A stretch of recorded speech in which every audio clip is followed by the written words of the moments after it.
So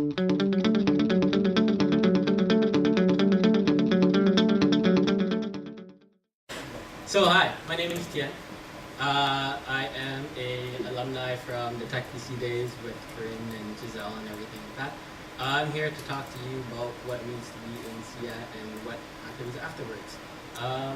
If you're expecting me to stand up here and tell you what I do in my job, I'll say nothing because I'm unemployed right now. I was in Toronto for the last 2 years working with Blast Radius. I started with them out here in Vancouver, and this is on. And I've been working out there until I was laid off, and I decided to move back to the parents so I can save money and find a new job. Vancouver itself is an amazing city. Toronto is okay if you want to party; it's the place to be. I prefer Vancouver. Lots of good food. So I actually I ran the first alumni night here, so there's a lot more people than there was last time. So next slide. Cool. So I'm just going to talk about a few things. Things I learned while I was working, things you should learn that I didn't when I was in school. The first thing is there's a lot of projects in SIAT, so you should approach everything seriously. Each project that you do, the exams and stuff like that, get your marks and everything. But the projects themselves are very important for a lot of people. Take it very seriously. Approach it in a professional manner. Work with your teams, work with your groups. That's going to be an important part. For the next slide. Make sure you document everything you do and back up everything you do. I've had so many friends ask me, hey, we did a really good project. Do you still have it? No. So this is the days when CDs were the big thing rather than DVDs. Backing up was kind of a bitch. So make sure you back everything up. Okay. Take a business course. You should take a business course. In business, you're doing business. So take as many business courses as you can. I wish I took a lot more few more business courses, so I can actually go in and say that I understand business and everything like that. Take a marketing course if you want to get into marketing. Take some of those. Find a kind of career path and everything that you want. Get involved. Involvement with everything around you in schools. What else do I have?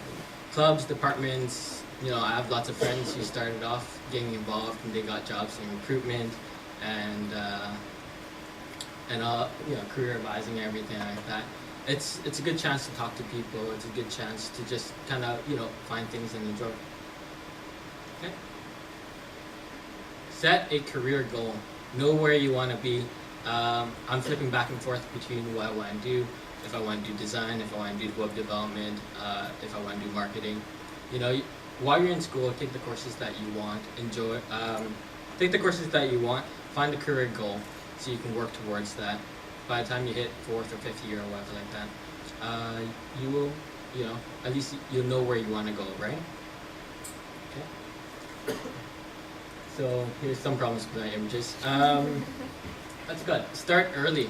If you want to be a freelancer, start now, right? At the time you're a student, everything like that, people will give you a pass. You can do jobs, just start early. When it comes to experience, it's not, it's not about how many years of experience you have, it's the amount of hours you put in. So if you want to do illustration, keep on working at it. Put the hours in because your experience will grow, you'll know better, and when you get out to workplace, you'll have something to show. Okay? Network. We're talking about people around you, we're talking about social media, we're talking about forums, everything like that. If you're interested in something, go out and network. Find blogs and stuff like that, comment on them, it'll drive people to your websites.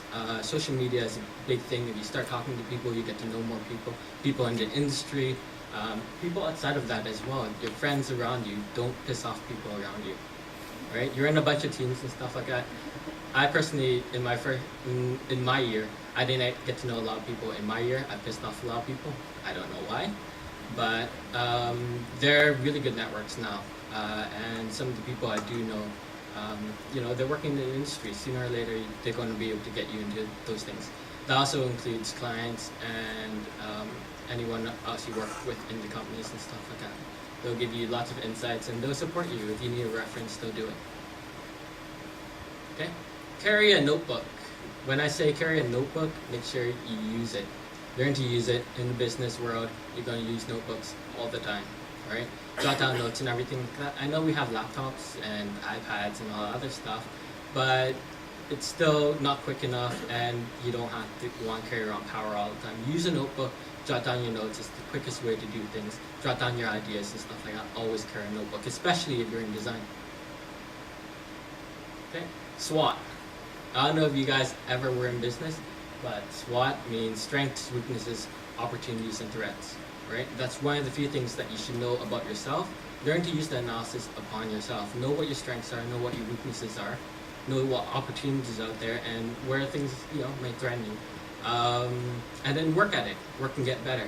That doesn't apply to yourself, but also to your job. Understand the job. Understand the industry. Right? Understand the people around you. Sooner or later, if you internalize this kind of idea, you'll start seeing things around you in a different light, and it will help you, especially in business. Okay, find a hobby. Finding a hobby is a good thing because I personally myself, I dance a lot. I do a lot of swing dancing and blues dancing and all that stuff. It allows me to travel, it allows me to meet different people.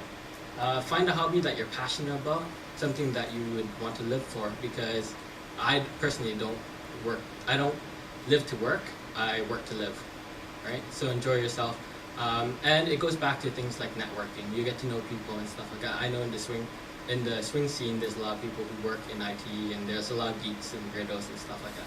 But they're all still really good folks, and and sooner or later, opportunities will arise from it. Okay. And last and least, don't stop moving forward. Always improve yourself. Always work towards whatever goals you have, right? Don't settle into your job. If you settle into your job, you won't go anywhere, right? Vancouver itself is actually a land of entrepreneurs. There's a lot of startups going on. There's a lot of people who work contracts and stuff like that. Go up to Toronto, you have the financial industry, people are set. But if you're here in Vancouver, you want to keep on moving forward, you want to drive and improve things as you go along, right? If you're working on websites, keep up to date on whatever's going there. Learn the new things, right? And do all that. Just keep going. Don't get stuck. Cool.